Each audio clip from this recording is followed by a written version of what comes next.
Welcome to Digimasters Shorts. We are your hosts, Adam Nagus and Carly Wilson, delivering the latest scoop from the digital realm.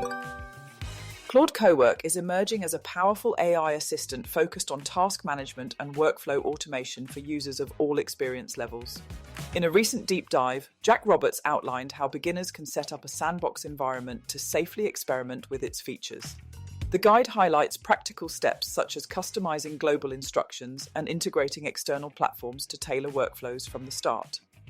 Unlike conversational or coding-focused AI tools, Claude Cowork is built specifically to automate repetitive tasks and organize processes efficiently.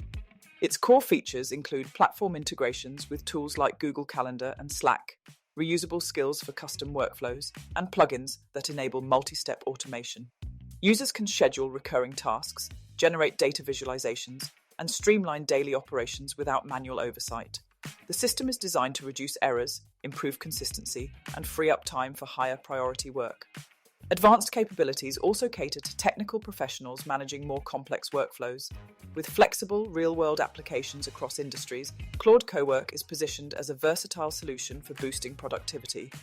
Experts recommend starting with small automations and gradually expanding to unlock its full potential.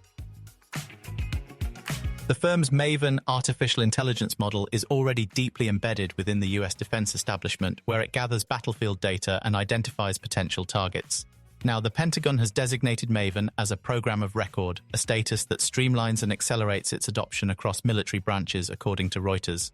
The move formalizes Maven's role in defense operations and signals long-term institutional backing. The decision follows a high-profile dispute between the Pentagon and AI company Anthropic. Anthropic had refused to allow its Claude model to be used for mass surveillance or fully autonomous weapons systems. In response, the government has moved to classify Anthropic as a supply chain risk, effectively preventing other defense contractors from using its technology. The situation is further complicated by the fact that Maven itself relies on Claude to analyze the battlefield data it collects. That dependency raises new questions about the intersection of AI policy, national security, and the defense supply chain. Apple has announced that its annual Worldwide Developers Conference will run from June 8th through June 12th, setting the stage for one of its most anticipated software events in years. WWDC 26 will usher in iOS 27, iPadOS 27, macOS 27, watchOS 13, tvOS 27, and visionOS 3. While officially aimed at developers, the conference previews updates that will impact millions of users across iPhone, iPad, Mac, Apple Watch, Apple TV, and Vision Pro when the software rolls out this fall. The event will be held online and free to attend, with sessions streamed for anyone who wants to follow along. Apple is expected to kick off the week with a pre-recorded keynote, followed by a more technical platform State of the Union, and several days of in-depth sessions led by engineers and designers. A limited number of developers will also gather in person at Apple Park on June 8th, with attendance determined by random selection and applications closing March 30th. Swift Student Challenge distinguished winners will receive an automatic invitation for an extended 3-day visit that includes the special event. Beyond the headline operating system releases, the conference will showcase new developer tools, frameworks, and APIs that power third-party apps.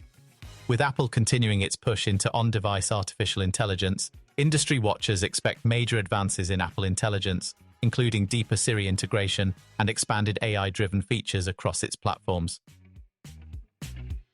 A senior European journalist has been suspended after publishing fabricated quotes generated by artificial intelligence and presenting them as genuine.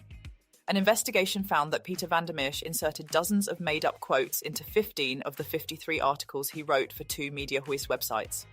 According to reports, several quotes could not be traced back to the original sources he cited, including news articles and scientific studies. 7 individuals named in the stories confirmed they had never made the statements attributed to them.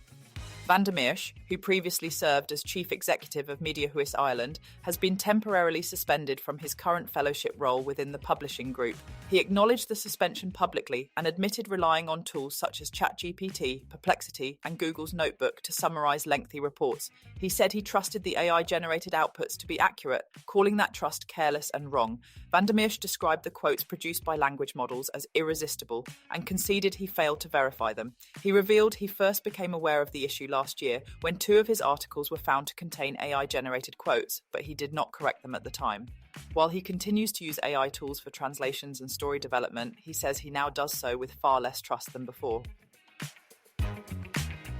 Thank you for listening to today's AI and Tech News Podcast summary. Please do leave us a comment, and for additional feedback, please email us at podcast@digimasters.co.uk. You can now follow us on Instagram and Threads by searching for @Digimaster Shorts or search for Digimasters on LinkedIn. Be sure to tune in tomorrow, and don't forget to follow or subscribe.